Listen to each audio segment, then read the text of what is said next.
Hey everyone, and welcome back to yet another Rimworld video. So last time we talked about, or we just went over the general user interface that you have, which can be slightly complex to understand. And I went to, well, I explained every little detail about the user interface. At least I think I did. If I missed out on something, just let me know in the video down below in the comment section in case I actually did not cover something, which I easily could have missed something out. But do let me know. All right, so this time around we'll be talking about pawns. Like we'll look into like how to manage the pawns and how to combine the pawn management with zones. And I'll be throwing in a couple of tips and hints how to make the zone management combination with your pawn management into something that you can take advantage of and make a few things for your colony a lot more easier to manage. Because I'm not, like in this current video, I'm not using that many mods, so this is pretty much vanilla. In case you are using mods, some of these tips and hints don't really matter too much for you in general. Anyway, so let's take a look at pawns. So your work tab is where you manage your pawn in general. So your pawns come with numbers, and the lowest number in general, as you can see over here, means that it's like their very first task. So let's say there's a fire somewhere. Tasks go from left to right in that order. So firefighting, let's say, is number 1 here, which means if there's any fire anywhere, they will do that as soon as possible. But that fire has to be in your home zone. And that's why I said at the start of the video that we're also going to be talking about zones. So let's say there's fire and fire is their first priority. That fire has to be within the home zone for them to do that task. It's very so much. It's really that simple. The tasks go from, the priorities go from 1 to 4, meaning that the 4th is the last thing that they will do in case they have like nothing else to do, right?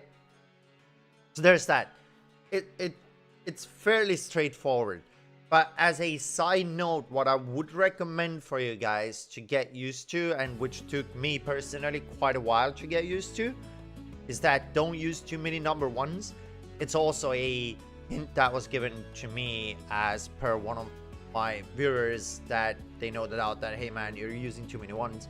So I try to kind of get into a different mentality of using 2s up to 4s instead. Now, why is that so important? Let's say you all of a sudden want your pawn to, instead of, you know, planting or crowing, you want them to immediately do another task. You don't have to change your order of which things are in, but instead you can tell them like, hey, okay, I need the tailoring done. Bam, there's your number 1 now, which means this will be the first priority that they will go for, right? So once you put this to 1, you know that, hey, they're going to be doing that first. So there's that as a tip for any new player out there.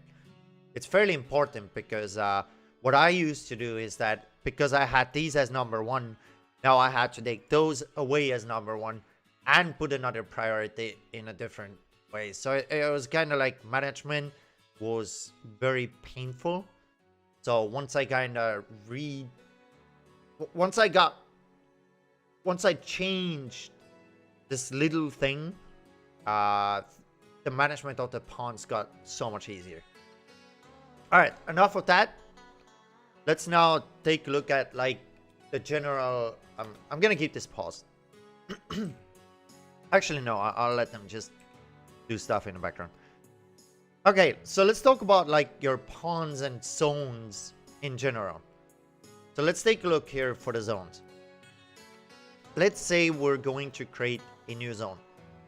Let's call that zone our base area. Now, the reason why I'm creating a base area zone is that I want, let's say, this part of the area. So I want this area, let's say, to be, first of all, clean, right? Well, I'm bringing as an example that, let's say I want that to be clean. Now, what I can do with this zone, if I go to my restrict tab, I can, let's say, tell Kiwi that, hey, stay inside the zone. This is another tip for those that are struggling, let's say, with cleaning duties and whatnot. What you can now, because the zone is like fairly small, right? It's your base zone. There's not a whole lot to clean here.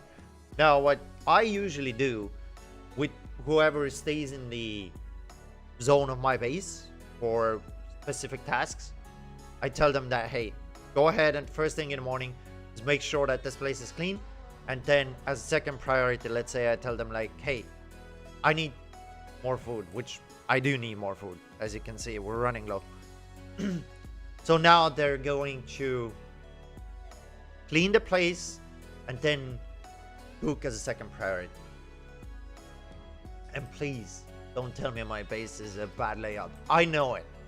I haven't really, for the video purpose, I haven't really thought about much, you know, of the aspect of like being very efficient. I will be doing videos in the future though about like being more efficient with you know, the way you build and everything. For example, in this case, the reason why I put my barracks in the center, actually I'm not going to talk about it because it's just going to make the... Anyway, so that's one tip for zoning, and that's just generally how zoning works. Now, another thing that I want to talk about is when it comes to pawn management is hunting. So let's say you want your pawn to go and hunt something. I generally don't let them do any manual hunting because it's too risky. I typically take all my pawns who have a weapon or something, and I do drafted hunting because it's more safe. If the animal attacks back, I can do kiting, or yeah, it's just better that way. Also, you get more food when you do it manually. But if you like this type of hunting, then let's say you put them to number 1 on hunting, and then you go to animals tab, wildlife tab, and then what you can do here is tell them like, hey, go and hunt the boom rats. Just don't. Let's not say that hunt the boom rats. Let's just say that hunt the hares here. So once you put a check mark here, they will now go as a first priority and hunt the creatures on the map. Just make sure that your pawns are not restricted in that case, which in this case they would be. So make sure to restrict them back to whichever zone you're managing. So let's say the same goes for you want animals to get trained as quickly as possible. So what you can do as an example is that you can create the zone. You can call this train zone, and then in a train zone you make like a nice little zone over here, preferably where there's a little bit of a food as well. Let's say over here, so the animals can feed off of that food, grass, whatever. I prefer grass animals because you don't have to take care of their food supplies all the time. So let's say you create a zone like this, which is called like a train zone, right? Then you take your pawns, you go to restrict tab again, and whoever is your animal handler, well, generally speaking, you still need the zone to be a little bit bigger. You want the train zone to preferably something like that. Well, generally, the smaller it is, the better. And then once a new day hits, you put them in this zone alongside with your animals, because you can do the same with your animals. You can put them in the train zone. And then that way, the animals get trained much faster than they would normally do, because they are unrestricted. They're just walking around in random places, and then your pawn has to run there long miles and then go and train them. There you go, there's that. The same thing, this is a really good tip for you guys.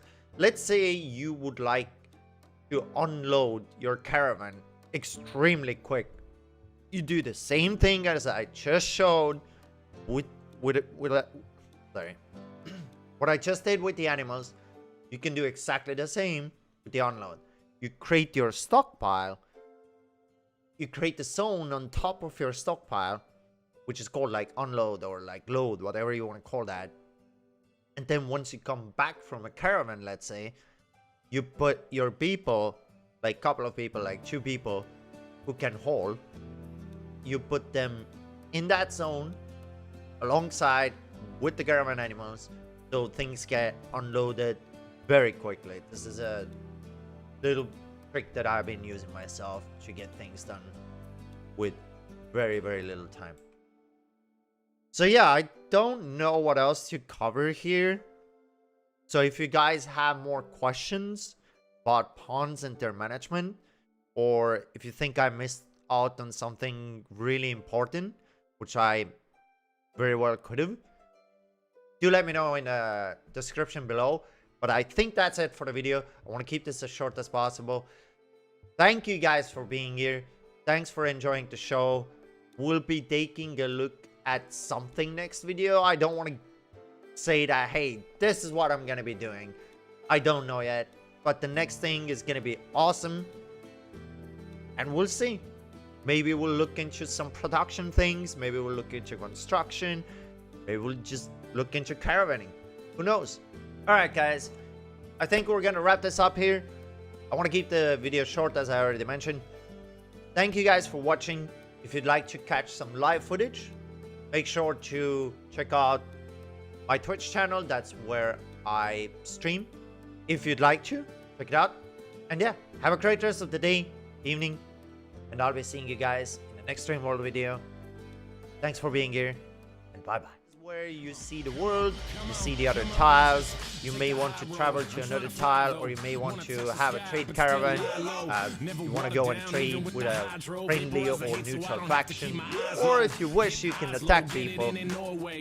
Just make sure you're strong, and I mean very strong. If you actually anyway, yeah, you can also form new colonies. This is also the tab for doing that, but I would like to cover all that in a separate video, because otherwise this video is way too long, and it is for the purpose of the basics of the interface. That's all you need to know for now. I will be covering another video.